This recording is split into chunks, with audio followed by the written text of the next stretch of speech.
10장 16절 17절의 말씀입니다. 제가 다시 한번 봉독해 드리겠습니다. 우리가 축복하는 바 축복의 잔은 그리스도의 피에 참여함이 아니며 우리가 떼는 떡은 그리스도의 몸에 참여함이 아니냐. 떡이 하나요 많은 우리가 한 몸이니 이는 우리가 다 한 떡에 참여함이라. 아멘. 우리는 모두 구약과 신약 성경이 결코 떨어질 수 없는 통일성을 가지고 있고 또 상호 조화를 이루고 있음을 고백합니다. 결코 구약의 기초 없이 신약의 역사가 존재할 수 없고 또 신약 성경을 통하지 않고 구약 성경의 완성을 볼 수 없다는 것이 우리의 고백인 것입니다. 그렇기 때문에 우리가 구약을 통해서 예수 그리스도 오심을 보면서 우리 주 예수 그리스도께서 그 구약의 온전한 성취라는 사실을 고백한다면 예수님의 모든 행적과 말씀 역시도 구약의 기초 위에서 구약을 성취시키는 것임을 우리가 명심해야 할 것입니다. 자, 여러분, 만약에 이렇다면 우리는 예수님께서 제정하신 두 가지 성례, 곧 세례와 성찬 역시도 구약에 전혀 없는 새로운 것을 새언약 공동체에 제정하신 것이 아님을 알아야 할 것입니다. 예수님께서 이 세례와 성찬을 제정하실 때 이 역시도 구약의 기초 위에서 제정하셨다는 것입니다. 온 교회의 머리이신 그리스도께서 제정하신 두 가지 성례는 구약의 교회 역시 시행하고 있었고 성육신하신 예수님께서 친히 이 성례를 완성하셨다는 것이 우리의 고백이 되어야 하는 것입니다. 그래서 바울은 고린도 교회에 성찬에 대해서 가르치면서 출애굽 당시에 이스라엘 백성들을 하나님께서 구름 기둥으로 인도하신 사실과 그리고 홍해와 요단을 건넌 사실을 기억하면서 우리 조상들이 다 구름 아래 있고 바다 가운데를 지나며 모세에게 속하여서 다 구름과 바다에서 세례를 받았다라고 가르쳤고 또 그들이 광야에서 만나와 반석에서 솟아나는 물을 마신 사실을 기억하면서 다 같이 신령한 식물을 먹고 다 같은 신령한 음료를 마셨다. 즉 광야의 이스라엘 백성들이 오늘 고린도 교회와 동일한 세례를 받았고 동일한 성찬에 참여했었다라고 강조했던 것입니다. 그리고 그 4절에 보면 광야의 이스라엘 백성들이 마셨던 음료에 대해서 말하면서 이는 저희를 따르는 신령한 반석으로부터 마셨으니 반석은 곧 그리스도시다 라고 그렇게 선언합니다. 이 고린도전서 10장 4절의 말씀에서 바울이 강조하는 단어는 저희를 따르는 신령한 반석이다라는 단어입니다. 즉 반석이신 그리스도께서 출애굽한 이스라엘 백성들과 함께 동행하고 계셨다라고 바울은 고백하고 있는 것입니다. 그렇습니다. 교회의 머리이신 우리 주 예수 그리스도께서는 구약의 광야 교회의 성원들과 함께 하시면서 그들에게 신령한 식물과 음료를 제공하고 계셨던 것입니다. 그들로 올라간다면 그 반석이신 그리스도께서 이스라엘 백성들과 홍해를 건너고 계셨다는 것입니다. 그러므로 우리의 신앙 고백이 그리스도께서 친히 제정하신 성례는 세례와 성찬이다라고 할 때에 여기에는 이미 모든 구약의 성례전 역시도 하나님의 말씀이신 그리스도께서 제정하시고 시행하신 성례다라고 고백하는 것이 포함되어져 있는 것입니다. 저는 오늘 예수님께서 성찬 제식에 제정하신 이래 구약의 모형을 보면서 예수님은 주의 상에 놓여진 참된 식물과 음료이시다라는 주제로 말씀을 전하겠습니다. 우리는 먼저 전제의 제사에 관하여서 알아야 합니다. 사실 성경에서 제사를 나타내는 본문은 많은 사람들로 하여금 성경을 읽는 일에 인내를 요구하는 본문처럼 여겨집니다. 아주 복잡하고 또 까다로운 절차들이 또 비슷비슷한데 약간씩 다른 형태를 취하고 있는 그 제사에 대한 설명을 아주 길게 이 구약의 제사의 제도를 길게 설명하고 있으며 그 구약의 제사와 별 다른 상관이 없는 것 같은 신약의 교회 성도들이 이것을 읽기에는 참 지겹기 그지없는 그런 본문으로 여겨집니다. 그러나 여러분, 우리는 지난 성경 캠프를 통해서 구약 교회가 드렸던 그 제사가 우리의 속죄 제물이 되시고 또 화목 제물이 되신 우리 주 예수 그리스도 안에서 우리에게 하나님께서 주시는 가장 큰 선물이라는 사실을 살폈고, 또 하나님께서는 도무지 하나님께 나아올 수 없는 저와 여러분들에게 하나님께 나아올 수 있는 통로를 열어주신 것이다라는 사실을 보았습니다. 레위기 1장에서 5장에는 하나님께 드리는 기본적인 5가지 제사, 곧 번제와 소제, 화목제와 속제제, 속건제를 소개합니다. 물론 6장과 7장을 보면 이 제사 외에 화제, 또 거제, 요제 등의 제사 이름이 나옵니다. 그런데 이 화제, 거제, 요제는 제사의 이름이 아니라 제사를 드리는 방법의 이름입니다.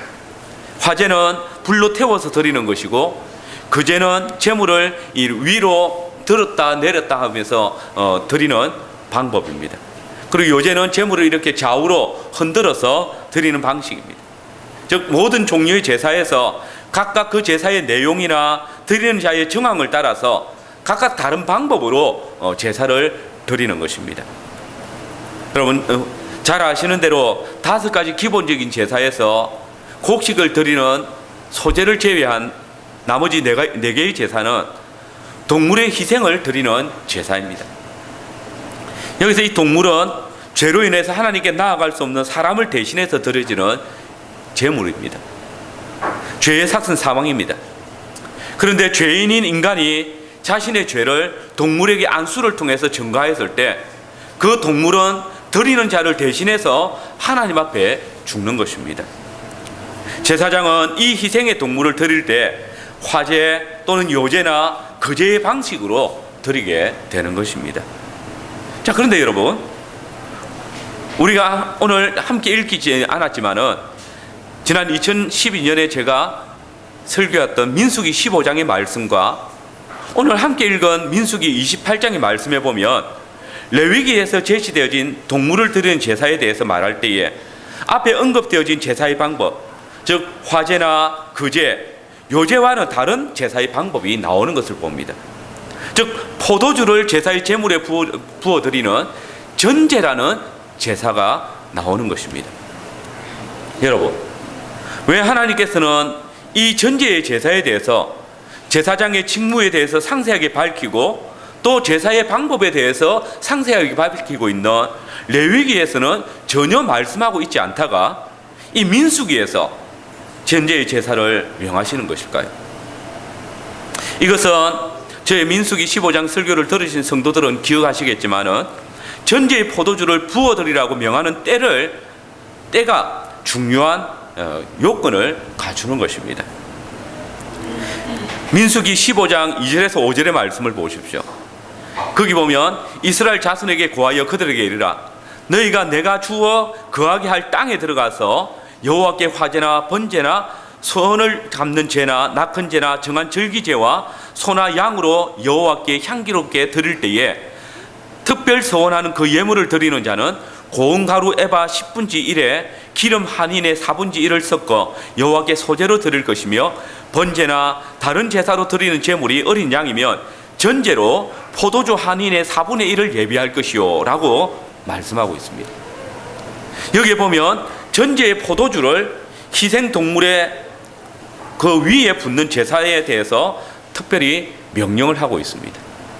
근데 여러분, 이 전제의 포도주를 부을 때에 그 붓는 제사를 드리는 방식에 중요한 한 가지 조건이 있습니다. 그것이 무엇입니까? 바로 내가 주어 거하게 할 땅에 들어가서 이 제사를 드리라는 것입니다. 즉 하나님께서는 포도주를 부어서 드리는 이 제사인 전제의 제사를 명하실 때에 약속의 땅에 들어가는 것을 조건으로 명령을 하고 있다는 것입니다. 무슨 말입니까? 하나님께서 당신의 백성들을 약속의 땅 가나안으로 인도하여 그들이 그 땅에 들어가기까지 이 전제의 제사를 받지 않으신다는 것입니다. 뒤집어 말한다면 하나님께서는 그 백성이 약속의 땅에 들어갈 때에 그때부터 이 전제의 제사, 포도주를 붓는 제사를 받으시겠다는 것입니다. 여러분, 이 말씀이 의미하는 바가 무엇입니까? 이것은 하나님께서 당신의 백성들이 약속의 땅에 들어갈 때까지는 결단코 포도주를 당신의 뜻과 함께 마시지 않겠다는 것입니다. 왜 그렇습니까? 여러분, 포도주가 무엇입니까? 포도주는 포도나무 열매를 거두어 들여서 그것을 발효시켜서 어느 정도 기간이 지난 후에 마실 수 있는 술입니다. 늘상 이동하는 광야에서 또 언제 싸움이 있을지 모르는 그런 곳에서는 마실 수 없는 것입니다. 만들 수 없는 것입니다. 이스라엘 백성이 가나안 땅에 들어가서 그 땅에 거하는 모든 가나안 족속들을 정복하고 승리를 거둔 후에 안식을 얻은 후에 취할 수 있는 술입니다. 포도주를 마시는 것은 승리와 안식의 상징입니다. 특별히 우리는 하나님께서 이 전제의 율법을 명하신 문맥을 통하여서 더욱 크신 하나님의 은혜를 느끼게 됩니다. 여러분, 잘 아시는 대로 민수기 15장은 이스라엘 백성들이 가네서 바네아에서 하나님의 약속의 땅을 폄하하며 반역을 했던 그 사건이 있은 직후의 내용입니다. 가나안 땅을 탐지하고 돌아왔던 점탕꾼들이 그 땅이 과연 젖과 꿀이 흐르는 땅임을 보았고, 그리고 그 정도로 포도 한 송이 달린 가지를 베어서 둘이 막대기에 끼워서 메고 또 석류와 무화과를 취하여서 돌아왔었습니다. 하나님께서는 이 정탐꾼들을 통하여서 그 백성들이 들어갈 땅이 과연 젖과 꿀이 흐르는 풍요롭고 기름진 땅임을 보여주었습니다. 그 백성들이 이제 이 광야의 생활을 끝내고 약속의 땅에 들어간다면 과연 젖과 꿀이 흐르는 땅을 받게 될 것을 말씀해 주셨습니다. 그 증거가 무엇입니까? 바로 그 큰 송이 포도, 그리고 석류와 무화과 열매들입니다. 그러나 여러분, 이스라엘 백성들은 그 증거를 보고도 하나님께 반역하며 애굽으로 다시 돌아가겠다고 반란을 꾀했습니다. 이는 하나님의 약속의 땅에서 나는 것을 먹고 마시는 일을 거절하는 것입니다. 그렇기 때문에 하나님께서는 이들로 하여금 40년 동안 광야에서 유리방황하게 하시는 징계를 내리신 것입니다.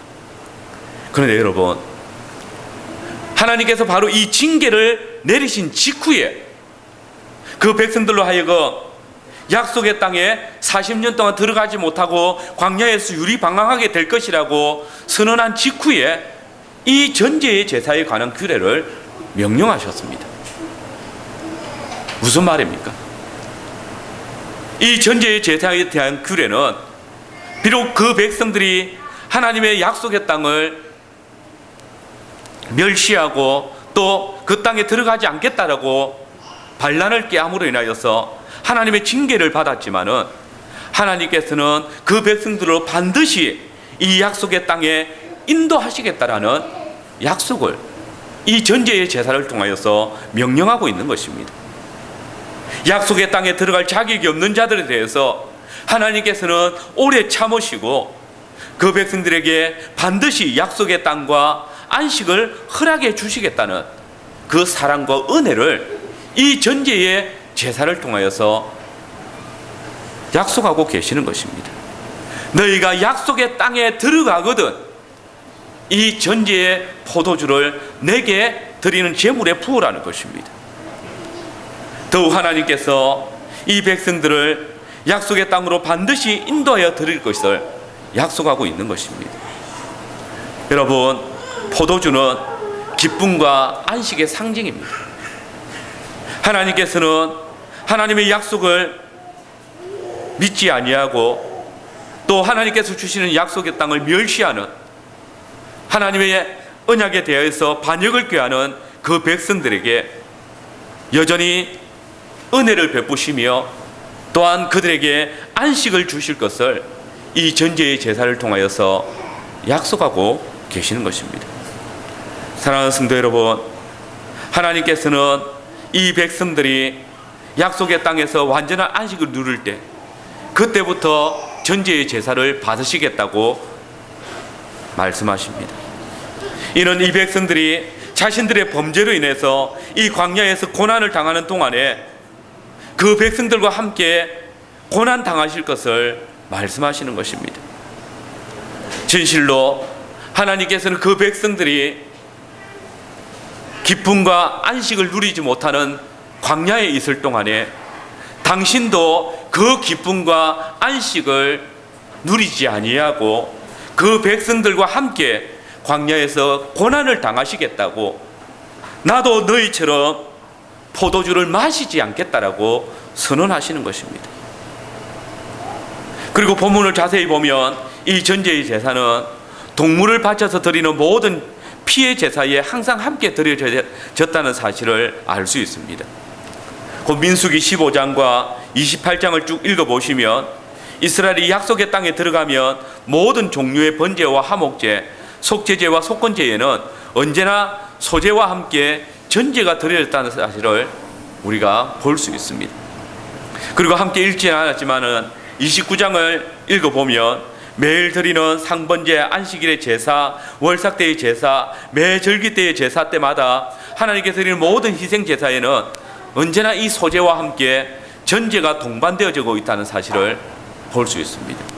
여러분, 이것은 이 전제의 제사, 포도주를 부어드리는 제사가 피 흘림을 통한 안식을 바라보게 한다는 것입니다.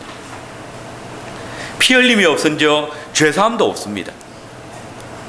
그러나 하나님께서는 동물의 제사를 받으실 때에 전제의 포도주를 마심을 통해서 더 이상 죄인의 피를 요구하시지 아니하시고 또 그것을 인하여서 진노하지 아니하시고 안식을 주시겠다는 것입니다. 피 흘림이 없으면 죄 사함이 없지만은 하나님께서는 전제의 포도주를 마심을 통해서 죄인의 피를 취하지 아니하시고 대신 죄인에게 안식을 주신다는 것입니다.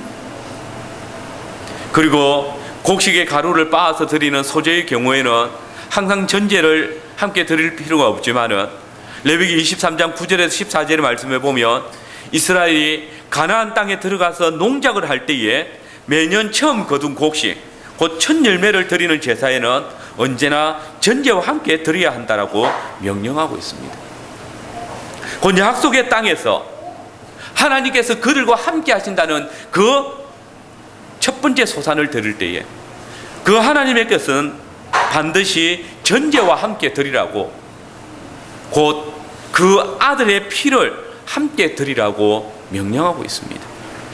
여러분, 오늘 우리는 구약에서 전제의 제사를 명하시는 주님의 규례를 통하여서 크고 놀라운 하나님의 은혜를 깨닫습니다. 분명 이스라엘 백성들은 그들의 죄로 인하여서 40년 동안 광야에서 안식을 하지 못하고 유리방황해야 했습니다. 온전히 먹고 마시며 즐거워할 수 없었습니다. 그러나 여러분 보십시오. 하나님께서는 먼저 하나님의 약속을 믿지 않고 약속의 땅을 폄하한 이스라엘 백성들에게 너희가 약속의 땅에 들어갈 때까지 나도 전제의 제사를 받지 않겠다. 약속의 땅에 들어가기까지 나도 너희와 함께 포도주를 마시지 않겠다라고 약속하고 계십니다.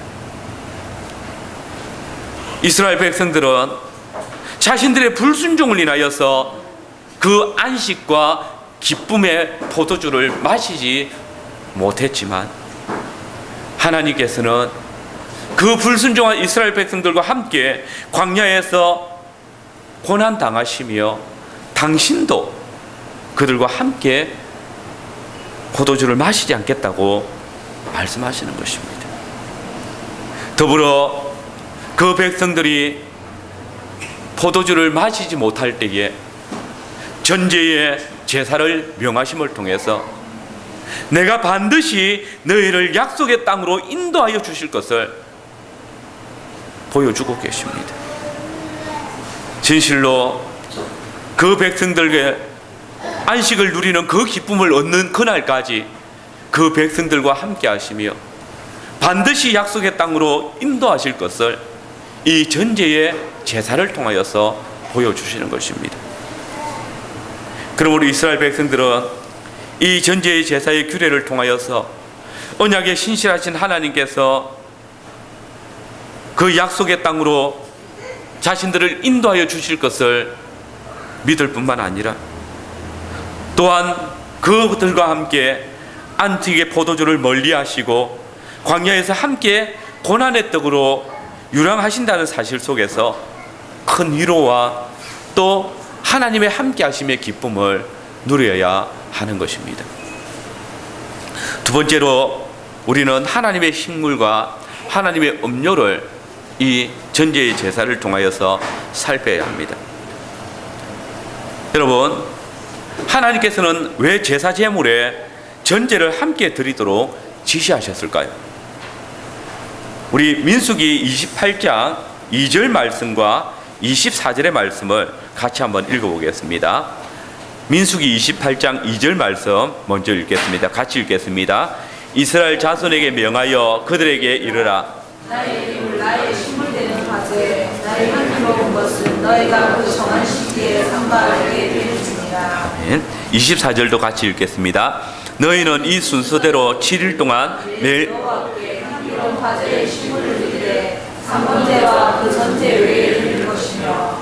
여기 보시면 이스라엘 백성들에게 예물을 드리라고 말씀하시면서 그것이 나의 식물이다라고 말씀하십니다. 24절에도 마찬가지로 화제를 드릴 때에 이 향기로운 화제의 식물을 드리라라고 말씀하십니다. 제물을 드리는데 이 제물을 하나님께서는 당신의 식물이라고 말씀하시는 것입니다. 근데 이 식물이라는 단어가 우리가 잘 아는 레헴입니다. 번역하면 떡입니다. 빵입니다. 하나님께서는 이스라엘 백성들에게 제물을 드리라고 명령하시면서 바로 그 제물이 나의 떡이다, 나의 빵이다라고 말씀하십니다. 그렇습니다. 하나님께 드리는 모든 제사의 제물은 하나님의 신령한 식물, 떡입니다. 이렇게 본다면 그 하나님의 떡과 함께 드려지는 전제, 즉 포도주는 바로 하나님의 음료였던 것입니다. 음식을 먹을 때, 떡을 먹을 때 함께 포도주를 마시는 것처럼 모든 제사에 전제를 드림으로써 하나님께서 떡을 드실 때에 음료, 곧 잔도 함께 받으시고 계심을 보여주는 것입니다.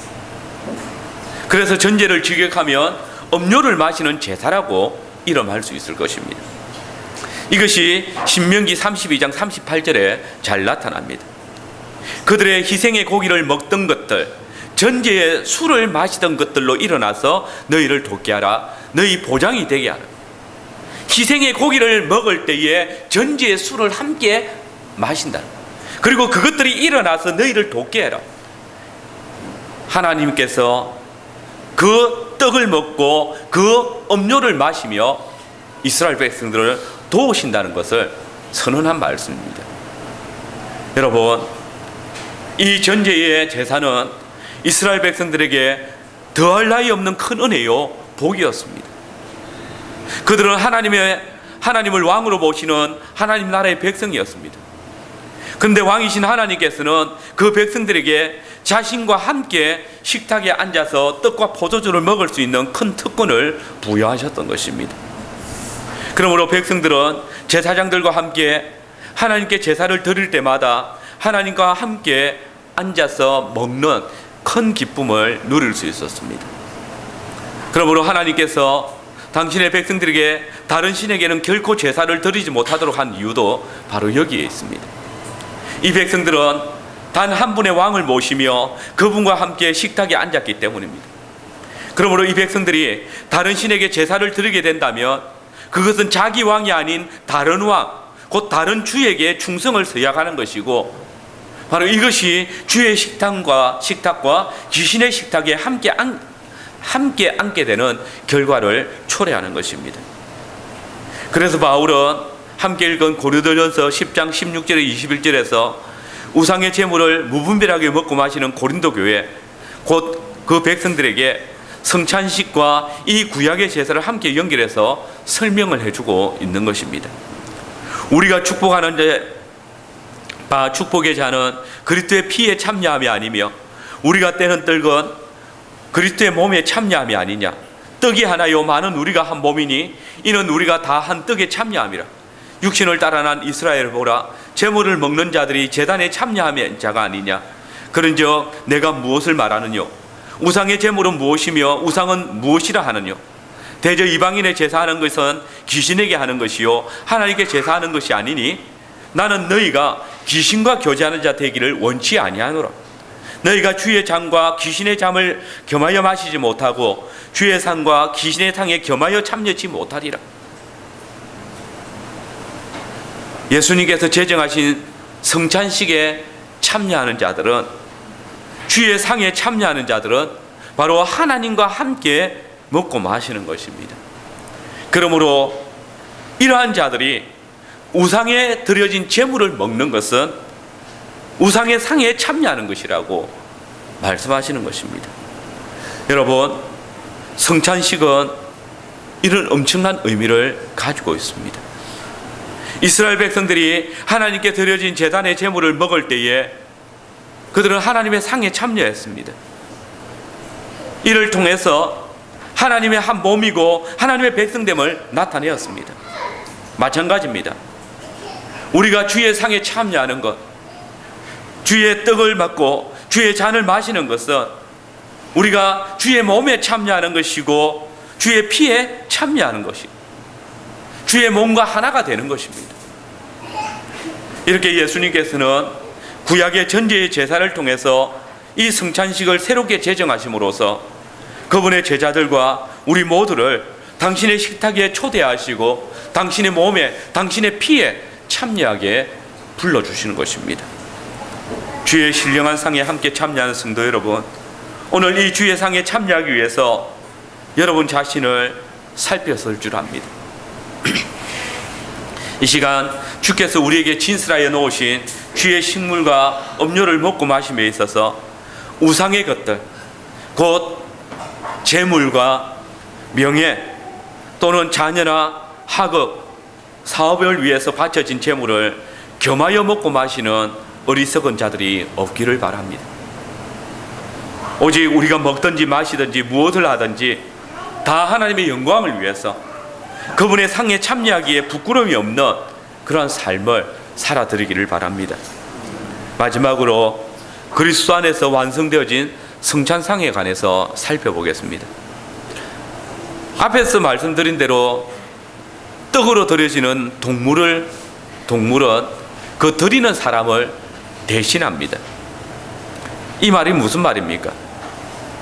곧 하나님께서 정말 받으시고자 하시는 제물은 사람인데 사람이 죄로 더러워져 있기 때문에 그 사람을 받으실 수 없어서 그 사람을 대신해서 흠없는 동물을 대신 제물로 받으신다는 것입니다.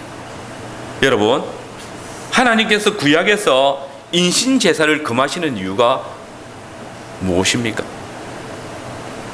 하나님께서 정말 원하시는 제물은 당신의 형상을 따라 지음받은 인간입니다. 그러나 인간이 죄로 인해서 죄와 함께 하실 수 없는 하나님께서 더 이상 인간을 받으실 수 없기 때문에 인신제사를 금하시는 것입니다. 또한 구약에서 하나님께서는 동물 고기를 먹을 때에 피채 먹지 말라고 하십니다. 왜 그렇습니까? 생명이 피에 있기 때문입니다. 그런데 여러분, 예수님께서는 성찬을 제정하실 때에 제자들에게 떡을 주시면서 이 떡은 나의 몸이다 라고 하셨고, 또 포도주 잔을 드시고 이 잔은 나의 피, 곧 언약의 피다 라고 하셨습니다. 떡을 주시면서 나의 몸을 먹으라고 하셨고, 잔을 주시면서 나의 피를 마시라고 하셨습니다. 고린도전서 11장 24절 25절입니다. 주께서 떡을 가지다 축사하시고 떼어 가라사대 이것은 너희를 위하는 내 몸이니 이것을 행하여 나를 기념하라 하시고, 식후에 또한 잔을 가지시고 가라사대 이것은 너희를 위하는 내 몸이니 이것을 행하여 마실 때마다 나를 기념하라 하셨습니다. 여러분, 성찬상의 떡과 포도주는 바로 예수님의 몸과 피를 먹고 마시는 것입니다. 그리고 요한복음에서도 예수님께서는 내 살은 참된 양식이요 내 피는 참된 음료다라고 하셨습니다. 그렇습니다. 여러분, 이 말씀은 바로 예수님이 당신 자신을 구약시대 때 하나님께 드려졌던 그 식물인 제사 제물이다 라고 말씀하신 것이고, 당신의 피가 바로 하나님께서 마셨던 그 음료다, 포도주, 즉 전제의 제사다라고 말씀하고 계십니다. 흠 없으신 분으로 사람이 되신 예수님께서 하나님이 정말 받으시고자 하시는 산 제물로 드려주셨다는 것입니다. 내가 바로 참된 하나님의 먹으실 떡이고, 내가 바로 하나님께서 마시는 참된 음료다라는 말입니다. 정결하신 그리스도께서 피 흘리심을 통하여서 하나님께서 정말 마시고자 하셨던 참된 음료를 드리셨던 것입니다. 사랑하는 성도 여러분, 우리는 하나님께서 우리 주 예수 그리스도께서 드리신 이 제사를, 이 제물과 전제의 포도주를 기쁨으로 받으셨음을 성경을 통해서 알고 있습니다. 그러신 하나님께서, 우리 주님께서 십자가 위에서 당신의 살을 찢으실 때, 그 인신 제사를 드릴 때에 하나님께서 그 예수님의 몸을 받으셨음을 압니다. 당신의 피를 그 십자가 위에서 흘리실 때에, 그 전제의 포도주를 부으실 때에 하나님께서 그 피를 마셨음을 우리는 압니다. 어떻게 알 수 있습니까? 하나님께서 아담의 범죄 위에 굳게 닫아주셨던 그 에덴 동산의 문을, 지성소의 휘장을 당신이 친히 위에서부터 아래로 찢어 놓으심을 통하여서 이제 십자가에 달리신 아들을 믿는 자들에게 누구든지 당신의 보좌 앞으로 나올 수 있도록 허락하여 주심을 통해서 우리는 그 사실을 보는 것입니다. 여러분, 하나님께서는 아무 흠도 없고 정결하신 하나님의 어린 양이신 그리스도께서 당신의 몸을 우리 죄를 위한 속죄의 제물로 드리셨을 때에 지금까지 금하셨던 인신 제사를 하나님께서 친히 받으셨습니다. 우리 주님은 십자가 위에서 제단에 뿌려져야 할 당신의 보혈을 친히 하나님 앞에 흘리심을 통하여 우리의 죄악의 악취를 하나님 앞에 가리우시고, 또 그 전제의 보혈로 하나님을 만족케 하사 하나님의 진노를 거두게 하셨습니다. 우리 주 예수 그리스도께서 당신의 피를 흘리실 때에 하나님께서는 지금까지 금하셨던 그 피를 친히 마시시며 화목제물이 되신 우리 주 예수 그리스도로 인하여서 우리와 화목하게 되셨습니다. 그리고 예수님께서는 하나님께서 드리시는 그 생명의 떡과 생명의 잔인 당신의 살과 피를 또한 우리의 양식과 우리의 음료가 되게 하셨습니다. 그래서 주님은 친히 이렇게 말씀하셨습니다. 예수께서 이르시되 내가 진실로 진실로 너희에게 이르노니 너희 하늘에서 내린 떡은 모세가 준 것이 아니라 오직 내 아버지가 하늘에서 내린 참떡을 너희에게 주시나니 하나님의 떡은 하늘에서 내려 세상에 생명을 주는 것이니라. 저희가 가로되 주여 이 떡을 항상 우리에게 주소서. 예수께서 가라사대 내가 곧 생명의 떡이니 내게 오는 자는 결코 줄이지 아니할 것이요 나를 믿는 자는 영원히 목마르지 아니하리라. 여러분, 그분은 우리로 하여금 이 생명의 떡을 먹도록 하시기 위해서 생명의 떡이신 당신 자신의 몸을 친히 하나님의 식물인 제사 제물로 드리신 것입니다. 또한 우리에게 생명의 언약을 회복시키기 위하여서 당신의 보혈을 전제의 제사로 드렸습니다. 주님의 피는 하나님의 떡으로 드려진 당신의 몸에 부어진 전제의 포도주였습니다. 그런데 여러분, 우리 주님은 바로 하나님 자신이십니다. 하나님의 말씀이 육신이 되셨습니다. 여러분, 여기에 놀라운 복음이 담겨져 있지 않습니까? 하나님께서는 우리가 예수 그리스도를 통하여서 의롭다 칭함을 받게 되어질 때에 바로 당신 자신을, 당신의 몸을 우리의 식물로, 당신의 피를 우리의 음료로, 너희가 다 이것을 먹고 마시라, 이것이 너희를 위하는 나의 몸이고 나의 피다라고 말씀하셨습니다. 진실로 우리 주님이 제정하신 성찬은 사람이 떡으로 사는 것이 아니라 하나님의 입에서 나오는 말씀, 곧 주의 살과 피를 통해서 생명의 누림의 진실이 있다는 것을 약속하고 계십니다. 우리가 하나님께 우리의 몸을 드리고 우리의 피를 드려야 하건만, 하나님이신 예수님께서 먼저 우리에게 당신의 살을, 당신의 피를 우리의 식물과 음료로 주셨다는 것입니다. 그런데 여러분, 주의 성찬의 기적은 여기서 멈추지 않습니다. 이제 주 예수 그리스도의 살과 피를 마신 자들이 하나님의 신령한 양식과 음료가 되어집니다. 곧 우리가 주 예수 그리스도의 십자가의 공로를 통해서 의롭게 되어질 때에 하나님께서는 바로 우리를 당신의 제물로 받으시기를 기뻐하시는 것입니다. 앞에서도 말씀드린 대로 하나님께서 정말 받으시기를 원하시는 제물은 인신 제사입니다. 사람의 피입니다. 그러나 사람이 범죄함으로 인하여서 하나님께 더 이상 제물로 드려질 수 없을 때 흠없고 정결하신 우리 주 예수 그리스도께서 친히 우리 죄를 위해서 당신을 하나님의 신령한 식물과 음료로 드리시고 바로 그 살과 피를 먹는 자들을 주님께서는 이제 흠없다 하시고 정결하다 하시고 당신의 제물로 받으신다는 것입니다. 여러분 보십시오. 이제 그리스도 안에서 우리는 더 이상 우리를 온전케 할 수 없으면서도 해마다 당신 자신을 대신할 동물을 잡아서 하나님께 드렸던 그런 불완전한 제사를 더 이상 드리지 않습니다.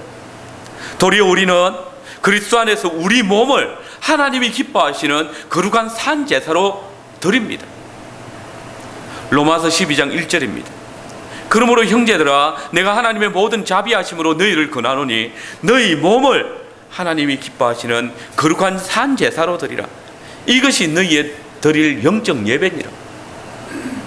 우리가 하나님의 보좌 앞에 나와서 참 마음으로 예배할 때에 하나님께서는 그 예배에 나온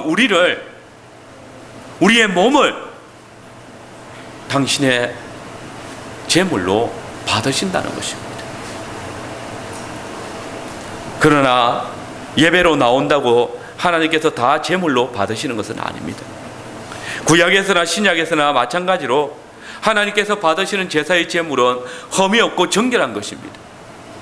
그러므로 바울은 우리의 몸이 하나님이 기뻐 받으시는 산제사로 드려지기 위해서 이 세대를 본받지 말고 오직 마음을 새롭게 함으로 변화를 받아 하나님의 선하시고 기뻐하시고 온전하신 뜻이 무엇인지 분별을 하도록 하라.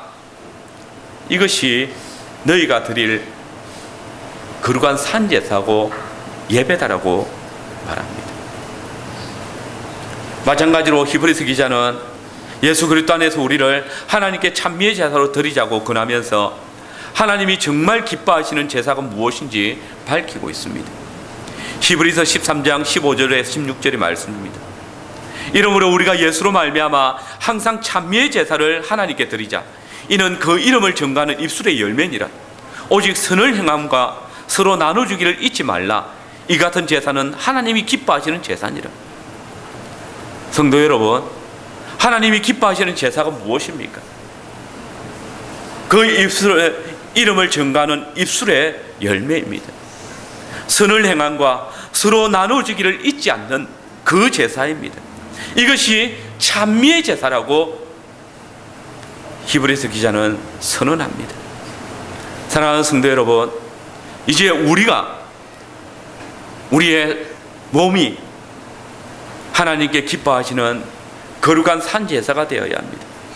성도는 하나님을 기쁘시게 하며 그분을 즐거워하는 전지의 삶을 살아야 합니다. 그러면 무엇이 하나님께서 기뻐하시는 거룩한 산제사입니까? 어떠한 삶이 하나님이 선하시고 기뻐하시고 온전하신 뜻입니까? 무엇이 참 하나님께서 원하시는 선입니까?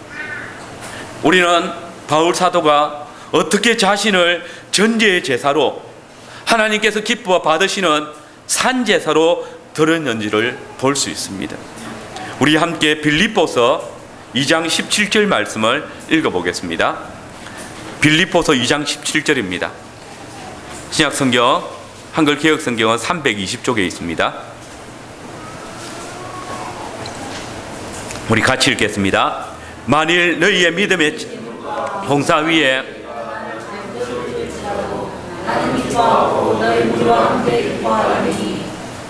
여러분, 여기에서 바울이 자기 자신을 관제로 드릴지라도 나는 기뻐한다라고 이야기합니다.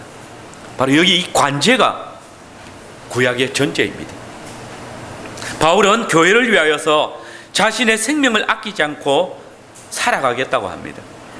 실제로 바울은 주님의 몸된 교회를 위해서 자신을 관제의 제사, 곧 그의 피를 교회 위에 전제의 포도주로 부었습니다. 디모데후서 4장 6절 이하의 말씀입니다. 간제와 같이 벌써 내가 부험이 되고 나의 떠날 기약이 가까웠도다. 내가 선한 싸움을 싸우고 나의 달려갈 길을 마치고 믿음을 지켰으니 이제 후로는 나를 위하여 의의 면류관이 예비되었으므로 곧 의로우신 재판장이 그 날에 내게 주실 것이니 내게만 아니라 주의 나타나심을 사모하는 모든 자에게니라. 그는 이제 죽게 될 것입니다. 그는 자신의 피를 교회 위에 쏟을 것입니다. 그는 지금까지 주의 몸된 교회를 위해서 자신을 내어놓았습니다. 주의 몸의 복음에 유익한 것이면 자기의 모든 신분과 자랑을 포기할 수 있었습니다. 주님의 나라를 위하여서는 생명을 아끼지 아니했습니다. 교회를 위하여서 자신을 산제사로 전제의 제사로 드릴지라도 기뻐하고 또 기뻐하겠다고 고백합니다. 왜 그렇습니까? 바로 우리 주 예수 그리스도께서 자신을 위해서 거룩하고 흠없으신 그분이 죄악으로 죽을 수밖에 없었던 바울을 위해서, 우리를 위하여서 저 십자가 위에서 당신의 살을 찢고 피를 흘려서 전제의 제사로 드려졌기 때문입니다. 이 사실을 알기 때문에 이제 주의 몸에 참여한 자신의 생명이 자신의 것이 아니라 그리스도의 것이고 그의 몸된 교회의 것임을 알았기 때문에 그는 나도 이제 나의 몸을 그리스도를 위한, 그리스도의 몸된 교회를 위한 관제로 전제의 제사로 드리겠다라고 고백한 것입니다. 내가 그리스도와 함께 십자가에 못 박혔나니 그런즉 이제 내가 산 것이 아니요 내 안에 그리스도께서 사신 것이라. 이제 내가 육체 가운데 사는 것은 나를 사랑하사 나를 위하여 자기 몸을 버리신 하나님의 아들을 믿는 믿음 안에서 사는 것이라. 여러분, 이 바울의 삶이 진정한 성찬의 삶입니다. 여러분은 성찬에 참여함으로 그리스도의 몸에 참여하였습니다. 그리스도의 피에 참여하였습니다. 그리스도께서 당신의 살과 피를 주셨습니다. 그러므로 이제 내가 아니라 내 안에 그리스도께서 사신 자들이 되었습니다. 하나님께서 받으시기를 절개하시는 그리스도의 살과 그리스도의 피가 되신 것입니다. 하나님이신 예수님께서 우리를 죄와 사망의 권세에서 건지시기 위해서 하늘의 영광을 버리시고 이 땅에 오셔서 당신의 살과 피를 우리에게 주심으로 우리를 천국 백성 되게 하셨습니다. 이제 우리가 나를 주장하지 않고 나를 우선시하지 아니하고 주의 몸된 교회를 위해서, 연약한 자들을 위해서 자신의 살과 피를 들여서 교회 위에 자신을 관제로 드림을 통하여서 우리가 주님의 신령한 식물이 되고 음료가 되어야 합니다. 주의 몸된 교회와 성원들을 위해서 자신의 살과 피를 들여서 교회를 믿음 안에 부욕해 하고 아버지 하나님을 기쁘시게 하는 것이 주의 살과 피를 먹고 마시는 자들이 자신을 하나님께 전제의 제사로 드리는 성찬에 나오는 자의 삶인 것입니다. 사랑하는 성도 여러분, 우리 하나님께서 기뻐 받으시는 거룩한 산제사, 찬미의 제사를 드리는 삶을 삽시다. 진실로 우리 자신을 하나님께 전제의 제사로 드리는 그러한 삶을 삽시다. 이러한 섬김과 봉사의 삶이 자신을 관제, 곧 전제로 드리는 성도의 삶입니다. 아멘.